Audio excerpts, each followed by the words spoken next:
Fabrício, se eu puder avisar ela que tente entrar de novo, eu acho que deu algum problema aqui, que a gravação não começou até ela acabar saindo, tá? Tem outras pessoas saindo também. Ok, então voltando, eu tenho que manter ele em um drive, tá? Então é mais interessante subir ele na plataforma, tá? A menos que esteja ruim para vocês. Tá, e não foi complicado, não. Eu tenho alguma experiência de edição, eu só não estava achando que eu ia precisar editar, né? Eu não sabia que o YouTube não ia aceitar aquele negócio. Tá ruim? Tá difícil?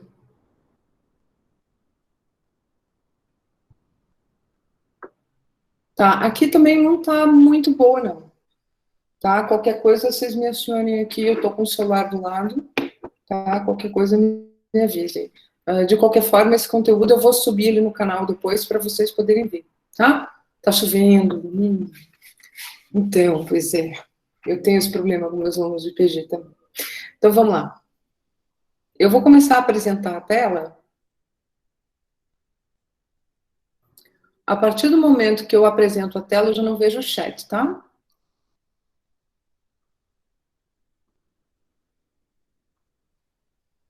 Então, só me avisem se vocês estão vendo. Vocês estão vendo um quadro da Tarsila do Amaral na tela de vocês? Sim. Sim. Então, beleza. Aqui estamos com a nossa segunda live, Literatura Brasileira 6, Modernismo Brasileiro. Opa! Eu coloquei aula 1 aqui, aula 2, live 2, tá? Comigo, Patrícia. Tá, então, vamos lá. Na aula passada, a gente falou, e nos encontros aí por outros meios, né? A gente conversou sobre o modernismo em geral e sobre a primeira fase do modernismo, né? E daí eu passei o conteúdo para vocês sobre o Macunaíma, tá? Agora, a gente vai pular, a gente vai agora para a segunda fase, a segunda geração modernista, tá? A gente vai dialogar bastante com aquela aula anterior e com o conteúdo que a gente vem falando, vem discutindo até agora, tá? Então, segunda fase é a geração modernista. Estamos na década de 30, né? A gente vinha com aquele contexto que a gente viu com o Bradbury, né? A partir daquele contexto, o modernismo, ele tem aquele caráter inicial de muita efusividade, né? Efervescência, tem uma alegria no modernismo. Ele menciona isso no texto dele, né? E isso vai se perdendo depois da Primeira Guerra Mundial. No Brasil, a gente vai pensar, a Semana de Arte Moderna, 22, já está depois da Primeira Guerra, né? Mas o modernismo no Brasil, ele vai se iniciar também com essa efervescência, né? Com essa alegria, esse caráter festivo, né? Essa primeira fase, tá, do movimento, é a década de 20, tá? Ainda tem esse caráter festivo, tá? Na década de 30, tá, a gente vai ter uma série de mudanças, tá? Por quê? Porque o país também está passando por mudanças, a sociedade está se modificando, né? Se a gente tem um contexto complicado fora do país, em função da guerra, em função da crise de 29, etc., né, isso se reflete também na sociedade brasileira, né? Leva um pouco de tempo para chegar aqui, mas vai ter uma série de efeitos, né? E a arte vai ganhar contornos novos, tá? Então a gente vai ter temas históricos e sociais ganhando muito destaque, tanto na prosa como na poesia, tá? O que é que está acontecendo no Brasil? A gente teve a crise de 29, né, teve a Revolução de 30, eu falei muito rapidamente sobre isso na aula passada. A Revolução de 30, a gente tem a queda da República Velha, né? Então acaba aquele regime, aquele esquema do café com leite, né, aquela alternância no poder entre São Paulo e Minas Gerais, e você vai ter um novo quadro político no Brasil, né? Ao mesmo tempo, você tem um desemprego muito grande no país, uma falta de perspectiva, então o ambiente urbano está muito pesado, você tem uma série de problemas ambientais, a gente vai falar sobre isso hoje, porque a gente vai falar sobre um romance da seca, Tá? Então, a gente tem uma seca muito pesada em 1915, tá? no Nordeste, e ela vai se repetindo aí ao longo dos anos, né? Hoje em dia a gente sabe que isso se deve a um fenômeno meteorológico, né? O El Niño tem como um dos seus efeitos a seca no semiárido nordestino, isso que mantém o semiárido do jeito que ele é, tá?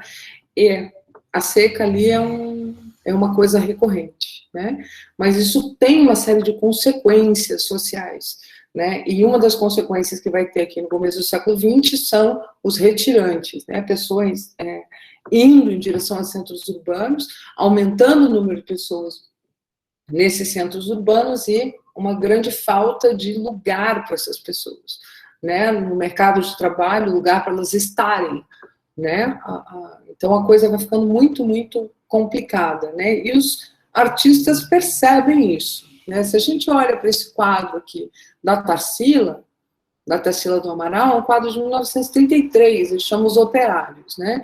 A gente tem aqui um ambiente muito urbano, aqui a gente tem as chaminés da fábrica, as janelinhas pequenas aqui de prédios, né? E um grande número de pessoas aqui amontoadas, né?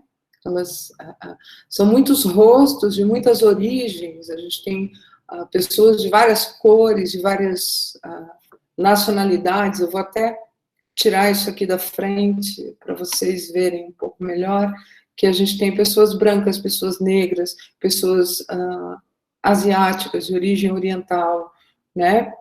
A gente tem homens e mulheres, né, nesse ambiente. Tem o cara de óculos aqui, que de repente evoca uma coisa um pouco mais intelectual, mas a gente tem todo tipo de trabalhador aqui, né?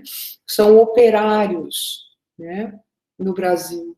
Né, o Brasil está começando também um processo de industrialização que vai se acentuar de verdade depois, né, principalmente depois do Vargas. Né. Em 1937, a gente vai ter uma outra situação, que é o Estado Novo. Né. A gente tem um golpe de Estado e aí a gente tem a instauração de uma ditadura, né, e uma série de limitações de imprensa e limitações aos artistas também. Muitos vão ser perseguidos, muitos vão ter uma série de problemas, inclusive o Graciliano Ramos, por exemplo, né? Um dos livros do Graciliano é o Memórias do Cárcere, né? Que fala exatamente sobre essa experiência de estar preso, né? De ser um preso político. Tá?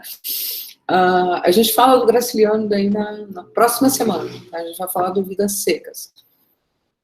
Voltando aqui para a nossa conversa, e, gente, se vocês quiserem perguntar alguma coisa, me interrompam, tá? Por favor.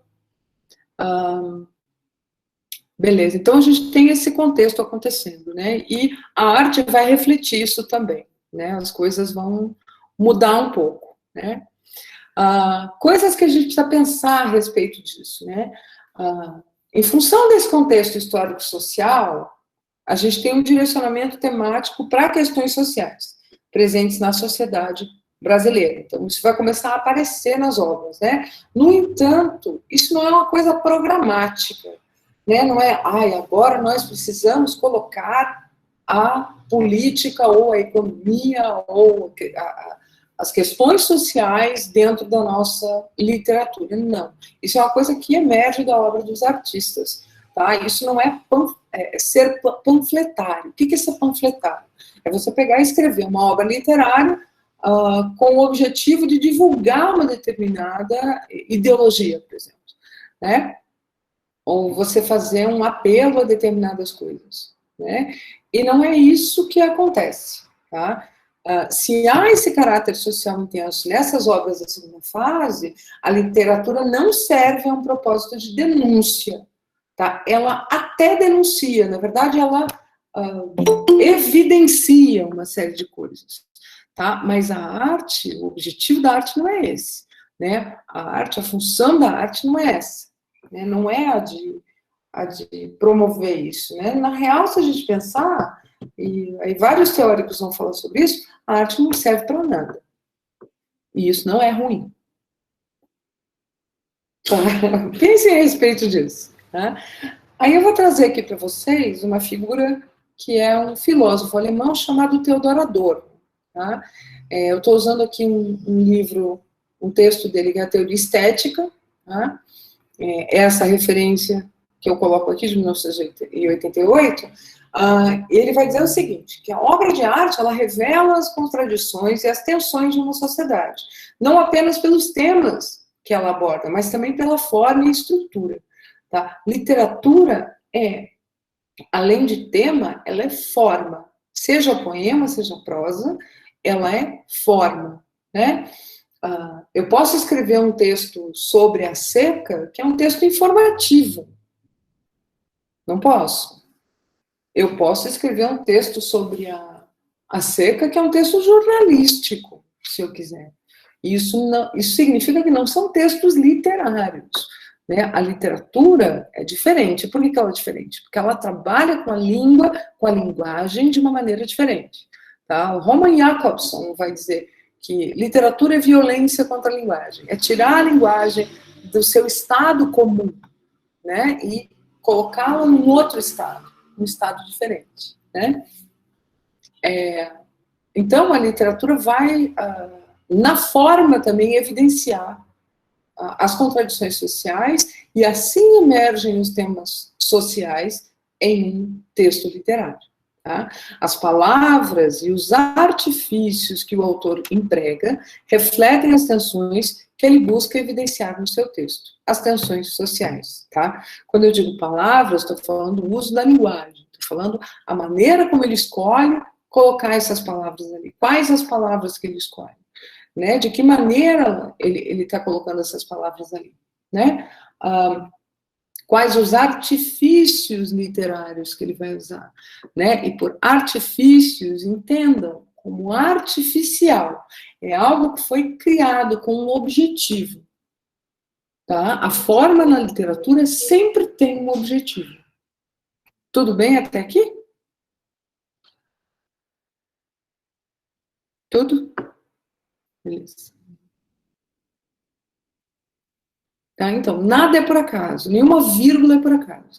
Né? Quando você pega e lê, por exemplo, um texto lá do José Saramago, e ele não tem nenhuma pontuação, isso tem um objetivo.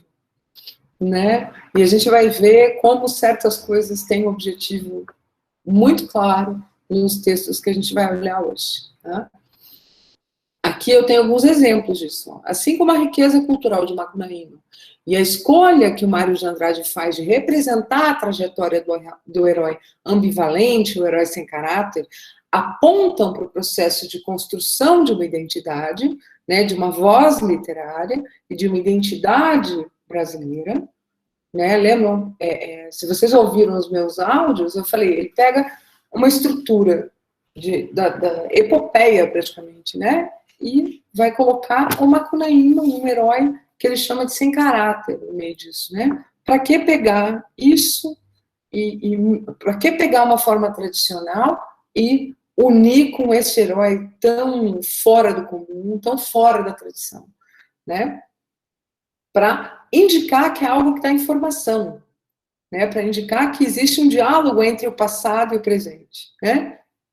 Então, da mesma forma que isso acontece na primeira fase, na segunda, a aridez e o caráter simbólico dos textos da segunda fase indicam a consciência de um meio social inóspito, como o ambiente que é gerado pela própria seca. Tá? Então, se eu falei para vocês aí sobre esses problemas, sobre essas questões sociais no Brasil, no final da década de 20, aí ao longo da década de 30, né, a gente tem um ambiente inóspito para o ser humano, para esse sujeito brasileiro, vamos pensar. Né? E a literatura